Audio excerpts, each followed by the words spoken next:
commencé très jeune à faire de la couture avec ma mère, avec ma grand-mère qui m'ont appris énormément de choses. Et donc très jeune, j'ai modifié mes patrons, je faisais déjà des vêtements que je vendais à des amis. J'ai une formation deck en art plastique que j'ai fait tout de suite après mon secondaire. Pour moi, cette période-là de ma vie a été très très importante parce que j'ai découvert tout un monde qui s'ouvrait à moi, le monde des arts. Et puis, j'avais vraiment un intérêt particulier pour la sculpture. Et ce que je réalise en faisant du tissage maintenant, c'est qu'il y a un aspect sculptural dans mes robes. Vu que le tissu a quand même une certaine, une bonne tenue, j'aime l'approcher comme une matière qui est quand même pas rigide, mais que je peux sculpter de différentes façons. Le Centre des textiles a été complété ma formation. Je trouvais que ça faisait vraiment, pour moi, le monde des arts, le monde des métiers d'art et le monde de la mode.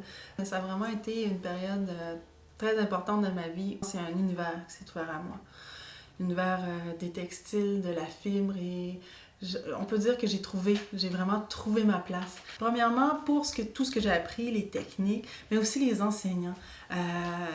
J'ai rencontré des personnes vraiment inspirantes, soit dans leur façon d'enseigner, leur façon d'aborder la vie, d'aborder leur propre art et de nous transmettre toutes leurs connaissances avec tellement de générosité.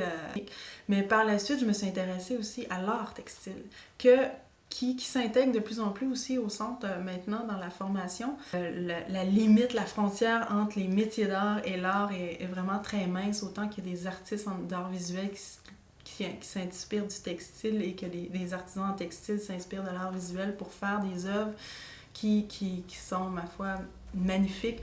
Donc d'apprendre à tisser, à faire les tricots. Mais très rapidement, je dirais, dès la première année, pour moi, j'ai eu vraiment une passion pour le tissage.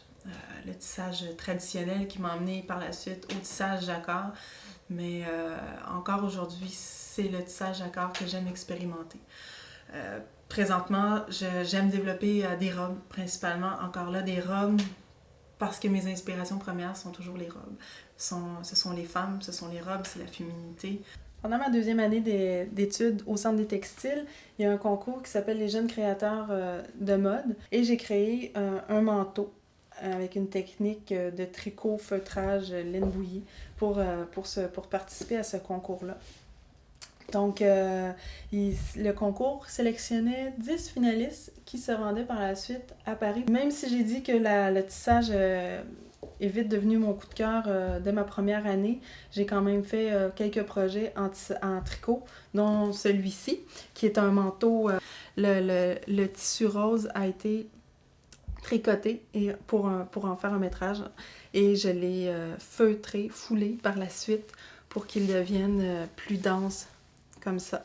Ce que j'ai aimé beaucoup avec le tricot, en fait, le tricot, j'aime travailler le tricot quand c'est cette technique-là, parce que c'est une technique qui me permet d'échapper des mailles allègrement, et par la suite, une fois que c'est feutré, foulé, la matière bouge et ça devient plein de textures. Autant sur ce projet-là que mes autres projets, j'accorde beaucoup d'importance à la finition. Donc, on voit le vert seulement à l'envers de la manche ici. Il y a un détail seulement sur une manche. Le collet qui monte très haut, avec le feutre qui est plus dense, qui garde au chaud. Et ici, à l'extérieur, le détail seulement d'un seul côté. Et ce qui est intéressant, toutes les barres qui étaient non finies ont été permis grâce au foulage du tissu. Mon amour et ma passion du tissage m'a amené à développer ma propre approche du tissage et des techniques. J'utilise des techniques qui utilisent soit des techniques pour utiliser des couleurs ou en monochrome.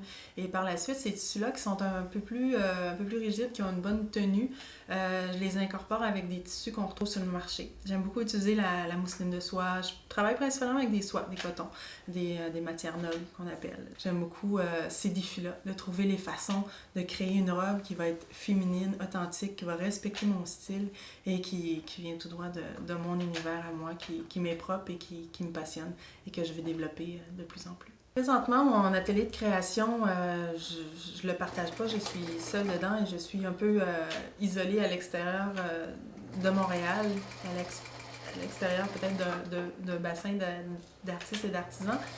Et je me rends compte à quel point j'ai un désir de sortir de chez moi chaque matin et rencontrer d'autres artisans. Des fois, il y a juste un détail sur lequel je vais passer des heures à savoir ma couture, je devrais la faire comme ça ou telle couleur. Puis des fois, juste d'en discuter avec quelqu'un d'autre, d'avoir un regard extérieur, ça amène, je trouve, façon de penser, un chemin différent qui nous permet de trouver des solutions plus rapidement. Et au printemps dernier, lors d'une exposition, j'avais envie de tisser des fraises. J'ai tissé avec une technique qui permettait d'utiliser 4 couleurs. Et puis, la robe qui en est sortie, c'était une robe que je voulais, plus une robe de mariée. Je l'avais tissée sur une chaîne blanche. Les contraintes techniques m'ont amené à expérimenter autre chose et je l'ai tissée avec un fil qui est principalement noir. Et c'est le même motif, les mêmes fils, mais le résultat est complètement différent, ce qui m'a amené vers autre chose. Donc j'ai décidé d'en faire une petite jupe amusante qui est courte, qui est quand même assez rigide vu la tenue du tissu. Je prends beaucoup de plaisir à travailler de mes mains. Autant fabriquer les tissus, toutes les manipulations textiles que je peux faire à l'aiguille, le travail à l'aiguille, j'adore la broderie, créer du 3 dimensions pour faire des fleurs ou des ajouts à mes vêtements. C'est une partie que j'aime beaucoup et qui en même temps me sert puisque j'accorde une attention très particulière aux détails et à la finition. L'enseignement que j'ai reçu de ma mère, c'est qu'un vêtement doit être aussi beau de l'intérieur que de l'extérieur. Pour moi, c'est certain que je me vois dans 5 ans, dans 10 ans, dans 20 ans, encore dans l'univers des textiles. C'est ma place, puis je la laisserai pas.